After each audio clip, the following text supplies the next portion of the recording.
자, 우리가 맨 앞에서 도르래 관계 설명했었지만 확장을 해버리면 하는 겁니다. 이제 일반 물리학 아무 곳에서 들어가셔도 설명이 될 수 있습니다. 해서 요렇게 된다. 다시 보십시오. 잘 보십시오. 여기 축이 여기 있지요. 얘가 돌아가게끔 해버리면은 얘는 움직이지 않더라도 돌아가는 시각적 효과를 나타내죠. 머리 엄청나게 쓴 겁니다. 요렇게 된다 하는 겁니다. 올라가고 내려온다를 나타내게 되면은 접선 가속도라 한들, 직선 가속도라 한들 같은 말이다. 미시하게 잘랐다. 여기서의 요 물체의 가속도, 요 물체의 가속도 실제로 얘는 올라가고 얘는 뭐가 되는 겁니까? 내려오지만 크기는 변함이 없지요. 그래서 가속도가 6 어디서나 이렇게 아주 미세하게 따지면 어디서나 6이다 라고 하면은 이 회전체의 각 가속도도 계산이 된다는 것을 나타내고 있는 중이 되겠습니다. 자, 그래서 나중에 접선 가속도라 쓰기도 하고 그 다음에 직선 가속도라고 쓰는 이유, 왜 내가 다 설명하느냐? 아까 전에 토크도 힘의 모멘트 혹은 토크, 돌림 힘 이렇게 얘기를 했잖아요. 문제는 내 책에 있는 내 문제를 풀으라가 아니라 어떤 시험에서든 어떤 내용이 나와도 풀으라고, 그래서 용어를 사용할 수 있는 한계까지, 사용되는 모든 범위까지 제가 설명을 싹 다 해주는 겁니다. 어떤 교재는 여러분 할리데이 같은 경우에는 접선 가속도로 끝내버립니다. 그랬을 때 접선이 직선이라는 것을 생각할 수 있어야 된다는 것을 보여주는 거예요. 마찬가지로 줄의 가속도라고 해도 괜찮고, 이것을 줄의 가속도는 곧 물체의 가속도, 왜? 연결되어 있기 때문에 그렇다 하는 겁니다. 자, 이런 상황. 자, 그래서 예를 들어 가지고 장난을 한번 쳐보는데요. 여러분들 교재 199페이지가 되겠습니다. 자, 예를 들어서 반지름이 지금 현재 2m고요. 그 다음에 5N의 힘을 가하고 정지했다가 2초 뒤에 10라디안/s가 되었는데 돌림 힘 다시 연습해 보겠습니다. 자, 무슨 말이냐? 토크가 이름해서 돌림 힘이다라고 하고, 다르게 토크라고도 하고, 문제에서 이것은 힘의 모멘트 해도 괜찮습니다. 이렇게 다양하게 표시하는데 얘가 FD다라고 할게요. 그래서 F가 얼마냐? 5, D가 얼마냐? 2다 라고 표시해버리면은 10Nm 메타로 표시할 수 있겠더라 하는 겁니다. 이렇게 표시만 되면 돼요. 그래서 이것은 돌림힘과 여러분들이 각하속도의 관계는 반드시 아셔야 되기 때문에 예로 다시 확인해 보는 것이 되겠습니다. 다음 니은요. 2초간 평균 각하속도는 어떻게 되느냐 하게 되면 다시 한번 여기서 알파 하게 되면은요. 얘가 T분의 오메가 마이너스 오메가 제로로 쓸 수 있어요. 한 번 더 적어버리면은 경과시간 2, 그 다음에 나중 10 빼기 1000 얼마 0 그랬을 때 5 라디안 퍼 세컨 제곱 이렇게 적어주면 되겠습니다. 자, 마찬가지로 자, 여기서 이 물체의 1초인 순간 접선 가속도를 구하라. 각 가속도로부터 나타내주면 되는데 이것을 그릴 필요 없어요. 왜요? 토크가 일정하게 작용하면은 등 각가속도 운동이지요. 맞습니까? 마찬가지로 힘이 일정하게 작용되면은 등가속도 운동이지요. 상관없이 가셔도 됩니다. 디귿 들어가시면은요. 여기서 A라는 것을 기억하겠습니다. A는 뭐라고요? R 알파다.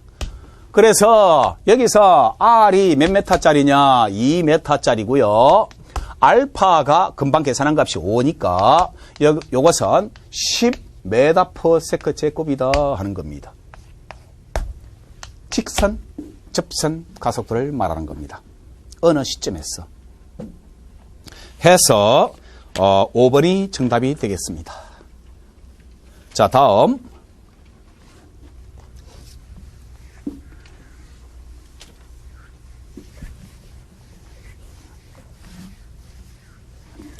자, 여기서는 여러분들이 되게 혼란스러운 내용이 하나가 있습니다. 그 하나만 딱 잡아버리면 돼요.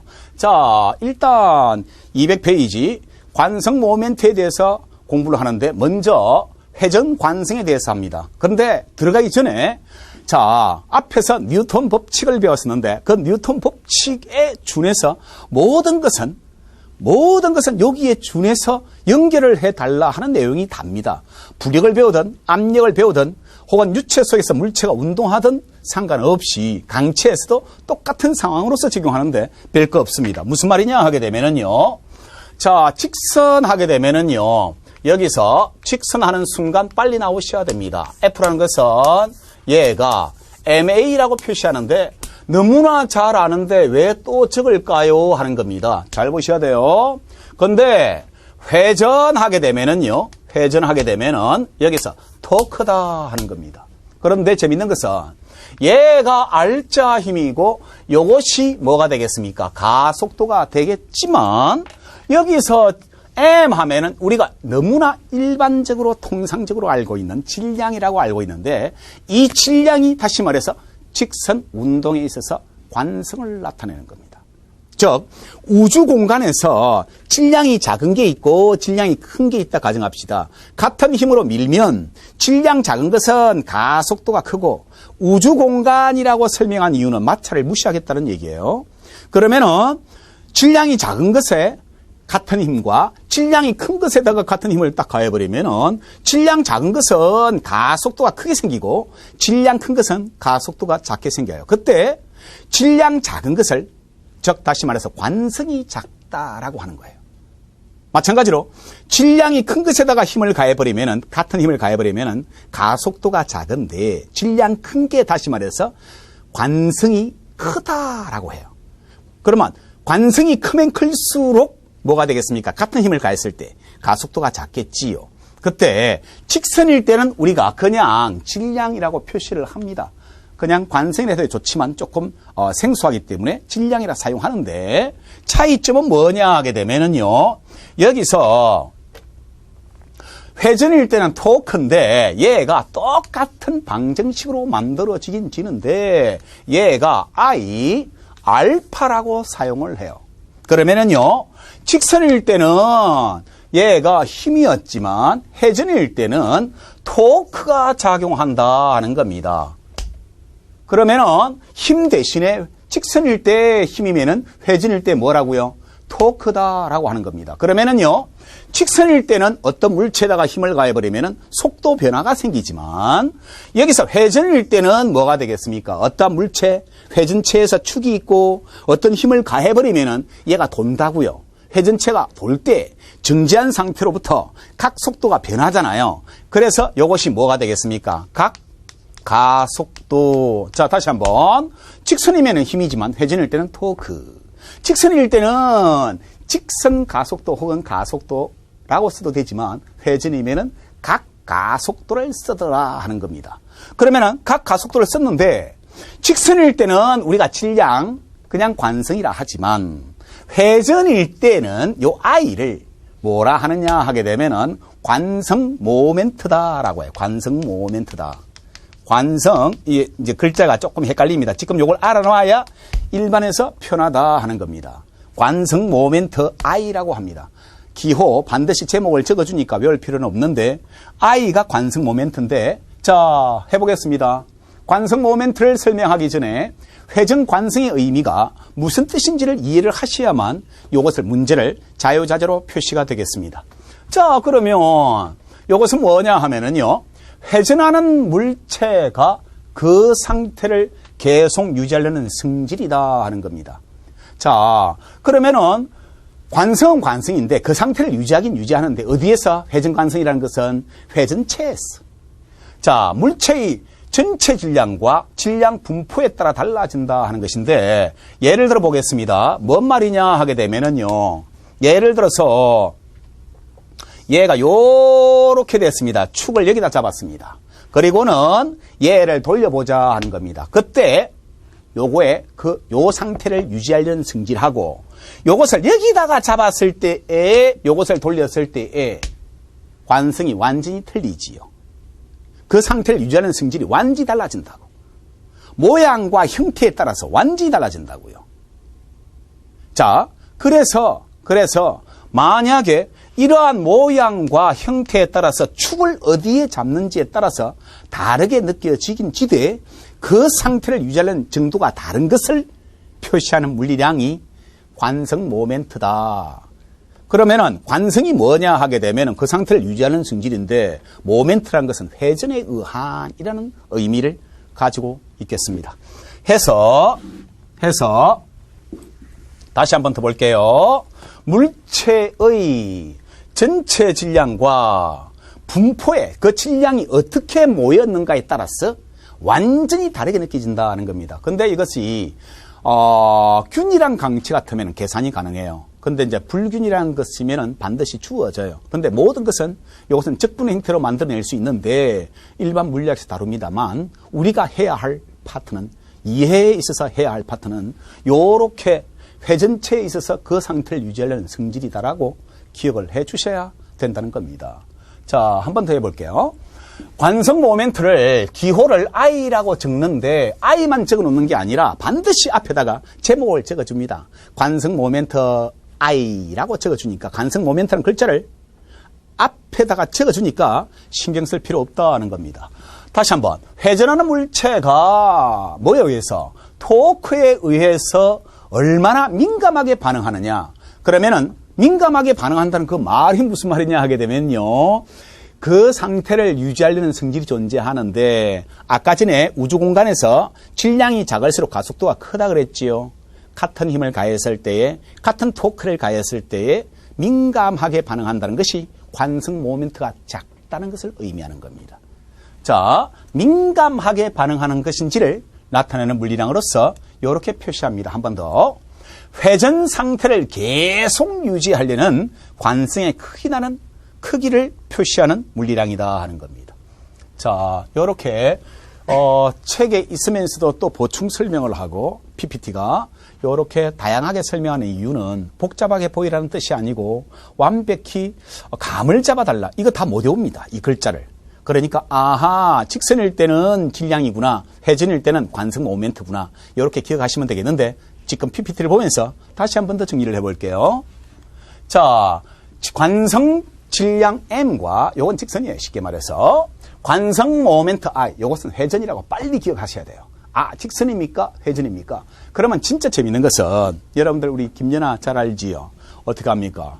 요렇게 돌다가 어떻게 팔을 탁 올리니까 팽 돌지요. 그 관계까지 이제 설명이 싹 다 되는 겁니다. 그래서 너무너무 재밌는데 우리가 앞에서 직선에서는 운동량 보존을 했지만 여기서 우리 물리량을 다시 확장을 해버리니까 저 각운동량 보존의 법칙으로 연결을 해요. 여러분들 그 화학 시간에 이미 뭐 배운 학생도 있겠지만 화학 시간에는 스피인 모멘트라고 표시를 하지요. 마찬가지로 우리 핵에서도 우리 각운동량 보존의 법칙을 적용을 하게 됩니다. 똑같은 내용으로 설명을 나중에 확장을 해 줄게요. 관성 모멘트는 하는 겁니다. 회전 상태를 계속 유지하려는 관성의 크기를 나타내는 물리량인데 아까 했습니다. 자, 정리를 해볼게요. 직선이면은 뭐로 표시하자? 이제 우리 이렇게만 기억하면 되겠습니다. 질량을 뭐로 표시하자? M, 기호, 기억하자 하는 뜻입니다. M, 질량이 직선이면은 관성이라고 하는데 그냥 질량 M이라고 표시하겠다 하는 겁니다. 다음, 회전일 때 그 질량을 표시하는 것이 간단히 말해서 회전 관성을 표시하는 것이 I라고 나타낸다는 것을 기억해버리면 좋다고요. 요렇게 관성 모멘트 I라고 기억하면 되는데 다시 직선이면 뭐라고요? M 그대로 쓸게. 회전이면 뭐로 쓰자? I라고 쓰자. 그러면은 운동 방정식이 직선입니까? 회전입니까에 따라서 완전히 달라진다고. 그것만 우리가 구분해 주면 되는데 왜 이렇게 장황하게 길게 설명합니까?는 구분을 확실히 해 놓아버리면 나중에 일반 물리학에서 너무 편하게 설명이 될 수가 있는 겁니다. 여러분들 중에서 일반 물리학 책을 내가 보고 싶습니다 라고 했을 때 이 이해책만으로도 충분히 적용하고 응용해서 다 설명이 되지만 그래도 조금 부족하시면은 제 인강을 수강해도 괜찮습니다. 자, 다시 한 번 더 나타내 볼게요. 그러면은 관성 모멘트의 정의하는 겁니다. 다시 한 번 더. 회전 상태를, 자, 직선 상태에서 그 상태는 그냥 질량, 관성이라고 하지만 회전일 때는 관성 모멘트라 하더라. 유지하려는 관성의 크기를 나타내는 물량이고, 요것의 약속은요, 각 입자의 질량, 이제 물체가, 강체가 존재하면요, 입자가 수없이 많이 있잖아요. 그 입자가 축에서부터 거리를 전부 다 재야 돼요. 에이, 분자가 얼마나 많은데요. 그래요. 그걸 간단히 하는 방법이 있습니다. 자, 그러면 각 입자의 질량 곱하기 거리 제곱의 행태로 표시한다. 이제 이것은 나중에 어떻게 표시하는 조금 이따 보여줄 텐데, 관성 모멘트 I는 본래 형태가 어떻게 이루어진나 하게 되면은 베타 mr 제곱이다. 자, 이 r이 뭘 의미하느냐 하게 되면은 회전축에서부터 거리 r이다 하는 겁니다. 의 제곱에다가, 다음 여기서 m이란 것은 총질량을 말하는 것이지요. 어떠한 강체의 총질량. 그 다음 이 베타라는 것은 뭐냐 하게 되면은요, 상수입니다. 상수. 즉 막대와 뭐 원판과 구슬과 기타 등등 주어질 때 상수 값으로 주어지게 되고, 또한 계산도 가능합니다. 근데 중요한 것은 무슨 말이냐, 질량에다가 거리 제곱으로서 표시를 할 수 있겠다라는 것을 지금 얘기하고 있는 중입니다. 해서 줄 것이십시오. 여러분들 책에 까만 부분이 있습니다. 각 입자의 질량 곱하기 입자로부터 회전축까지의 거리 제곱으로 표시할 수 있겠더라 하는 겁니다.